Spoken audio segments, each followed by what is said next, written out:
Seenaa mucaa amantaan isaa amantaa biraa utuu hordofuu dhalataa biyya faranjii ta'ee kan hiriyaan isaa muslima ta'e kan afaan qura'aanaa dubbatu.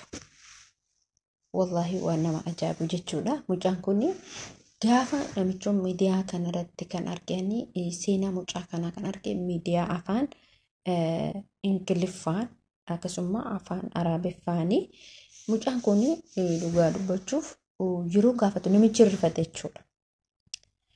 Inni kan dura gaafatee assalaamu alaykum jedhee gaafatee mucaan kun waalaikum salaam wa rahmatullahi wa barakatuh jedhee deebise. Ati muslimaa jedheen jechuudha. Ani muslimaa miti jedheeni assalaamu alaykum wa rahmatullahi wa barakatuh jirtu akkam nagaa keessan fayyaa keessan isin jecha haadhallee viidiyoo addaa qabadde isin viidiyoon addaa qabadde isin dhufe mucaa amantaan isaa amantaa biraa ta'e dhalataa biyya faranjii ta'e afaan inni dubbatu amantaan isaa kiristaana kan ta'e garuu afaan qura'aanaa akkamitti namoota hedduu dinqisiisa jechuudha. Gaafi kana miidiyaa kanarratti argee miidiyaa afaan Ingiliffaa fi Arabiffaan hojjetama miidiyaan kun jechuudha.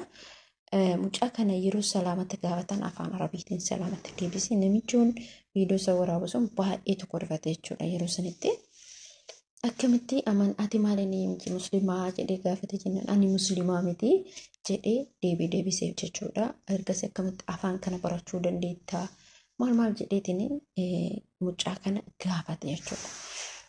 Namni tokko nama gaarii hiriyaa gaarii yoo qabaatte ati yoomiyyuu gaarii baratta jechuudha. Gaarii argatta jechuudha. Mucaa kana namoota hedduutu isa daawwata. Nama gara kuma meeqatu isa daawwate jechuudha mucaa san. Maaliif miidiyaan sunillee miidiyaa guddaadha. Baay'ee namni suni viidiyoo isaa kan waraabee sanirratti baay'ee tokko rifate jechuudha. Ammallee mucaan kun maal jedhee dubbatee masgiida deemaa akka namni garuu inni islaamummaatti otoo hamma ammaatti hin dhufne jechuudha. Akka namni gara islaamummaatti dhufu mucaan sun kan taasise jechuudha. Gara masgiidaa deemaa inni jedheef maaliif namni waa barata jechuudha. Maaliif namni waa'ee yoo hiriyaa gaariin qabaanillee gara masgiidaa deemtee yoo salaata namni salaatu quraana namni qabu yoo dhageettee kan jettu taatu onneen keessuun si jiidhuu dandeetti. Yaada san uummata isaatii dabarse warroota afaan isaanii danda'an irraa jechuudha. Akkamii ati gara islaamummaa kanaa hin dhuftaa jedhanii gaafatanii jennaan mucaan kun ani beekuu inni namni tokko itti yaada waan kana garuu sirriitti afaan quraanaa kana sirriitti danda'amu eenyu si barsiise jennaan inni ani hiriyaa kiyyatu na barsiise hiriyaan kiyya muslimaa ani garuu kiristaana jedhee dubbate jechuudha. Maaliif hin jaalatta jennaan immoo hin jaaladha amantaa muslimaa hin jaaladha jedhe jechuudha. Maaliif mucaa tokkotu jira akkuma kana jechuudha biyya keenya keessatti. Mucaan kun karoora isaa kan baafate kan yeroo dheeraa baafate amantaa islaamummaa ta'uuf jechuudha. Garuu mucaan kunis amma deebi'ettis na dura jedhe jechuudha. Waan yaadne mucaan waan sobusee mucama san amanuu dadhabe. Amantaan isaa amantaa biraa ture. Mucichi kun ammallee deebi'ee mucaan Oromoo ta'ee amantaa biraa hordofu kun hiriyaadha jechuudha. Hiriyaa gaarii qabaa. Namni beekta amantaa musliimaa kanatti yeroo dhuftu sin dirqisiisu abadan jechuudha. Amantaan dirqiidhaan hin ta'u deebi'ee ammoo nama jaalatuun hin ta'u. Maaliif fedhii keetirraan jechuudha. Fedhii keetiif mallaqaan gaafa dhufteef gaafa nama jaalattee dhufte ati gizeessan mallaqa jaalatte malee nama san jaalatte malee amantaa kan jaalannetti beeke jechuudha. Gaaf kana amma jechuudha. Mucaan sunillee akkasuma ta'e jechuudha. Mucaan suni biyya dinqisiisee namoonni isa bakka baay'ee tokkotti gammadan jechuudha. Maaliif hojiin isaa sun baay'ee nama gammachiisa. Inni kun ka'umsi kennamaa inni ka'umsi ilma namaa kun gaariitti dabalame.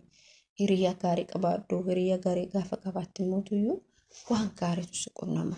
Fakkeenya fudhanna jechuudha. Barataa cimaa fi dadhabaa wal fira fidaa laalaa jechuudha. Dandeettiin kun qabu dandeettii kun dhabuu garaagarummaa ta'e namni sun gaafa hiriyaa isaa sanitti makamee jedhe qo'annaa irratti waan hundarratti waan hundumarrattuyyuu jechuudha cimaa dhufa jechuudha. Gaafa namni sun galgala ganama qo'achisa. Ijoollee daa'imuu fudhattan ijoolleen daa'imni amma yeroo waan tokko jedhiin hojjedhu jedhanii hin hojjetanii hin sammuun isaanii seekkootiin qabatti daftee jechuudha. Namoonni amantaa kiristaanaa irraa gara musliimaa dhufan kun amantaa kana qur'aana kana wallaahi aziim nama keenya dafee isaanii gala. Qur'aan beeka akka laayyutti wanta dafee isaanii gala jechuudha. Dafanii fahamuun beekan jechuudha. Kanaaf boleeyyakkiyaa maalis jechuu barbaade yeroo hundumaa hiriyaa gaarii qabaadhu kasi cina dhaabbatu kasi wajjin dadhabuu kayyoo ati kufte si duuka dhaabbatu ose kokkooti gammadde si wajjin gammadu yeroo kana qabaattee ati abadan rakkadhullee ati hiyyeessoo taate hiriyaa gaarii tokko qabda akka durummaatti of laalta maaliif gaariin yeroo hiriyaan gaarii yeroo kamuu qabeenyi isaa sun keeti jechuudha. Qabeenyi namni sun qabu sun kee ta'a jechuudha gaafa kana. Garuu namoota gadhee jechuudha. Hiriyaa gadhee fudhanne duuba amma fakkeenyaaf hiriyaan gadhee kan jenne amma mana kana duuba jechuudha. Amma fakkeenyaaf asitti yoo namni wal lole badhee jira haa jennu badhee kana yoo jiraanne hiriyaan kee yoo nama wal lole ani yoo nama gadhee kan ta'u ta'e akkam godha luuxee ilaala jechuudha. Dhahee moo dhoofni jedhee hasaasee ilaala. Kun sirrii miti. Nama san yookiin addaan araarsu malee yookiin nama sanirra dhaquu malee yookiin nama san hin jiraanne akkas malee dubbiin akkasa nama laaltan kana miti jechuudha. Obboloota kiyya gaarii qabaadhu gaarii yaadi hamaa namatti yaadini bakka yeroo kamuu hamaa namatti yaaduuf hin tattaafate gaafa hamaa sitti yaaddee hamaa nama tokkotti yaadde hamaatu si qunnama jechuudha. Maaliif hamaa yaaduun hamaadha. Hamamatu sitti deebi'a jechuudha. Gaafa keerii yaadde immoo keerimatu si qunnama jechuudha. Maaliif hojjettanii keerii yaaduun baay'ee barbaachisaadha jechuudha. Maaliif yaani keessa keetitti onnee kee qulqulluu gaafa taasiftee garaa keessa waan qabaateen wallaahi nama gammachiisa. Gaafa immoo sharri garaa kee keessatti baatte walla kalaas yaani hin jiraa miti boleeyyan kiyya sharri waan wantaanatu si qunnama bakka maaliif inni ati yaaddu santu si keessa jira jechuudha. Inni ati namatti otoo ilkaan addeessitee namatti yaaddu otoo ilkaan addeessitee gara baqqaan jiraa miti akkas ta'uu hin qabdu. Yeroo hundumaa yoo gaarii yaadi gaarii dubbatu gaarii akkuma Oromoon gaarii dubbata adii uffata jedhan san akkasitti waan akkasiiti irratti tarkaanfadhaa isiniin jechuu barbaada. Gaafa kana gootan immoo tuyyuu hammaaratteeti jechuudha fudhattee maaliif keeritu si qunnama jechuudha. Gaarii dubbachuu yoo gaarii dubbatte gaarima si qunnama yoo hamaa dubbatte illee hamama si qunnama. Isin jechuu barbaada hordoftoota kiyyaa jaalatamtoota kiyyaa kabajamtoota kiyyaa hundumti keessanuu viidiyoo kiyya kana immoo laayik share subscribe gochuu hin dagatina.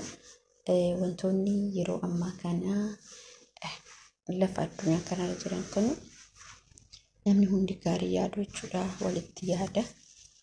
Kanaaf inshallah waan hundaa rabbiin nu haa laaffisu. Isin jechuu barbaada viidiyoo kiyya laayik share subscribe godha wal haa jajjabeessinu. Isin jechuu faranjiin barama viidiyoon keenya yoo nama 1,000 yookiin 2,000 yookiin 200 daawwatan laayikiin isaa gadi bu'aadha laayik godha. Isin jedha. Salaamu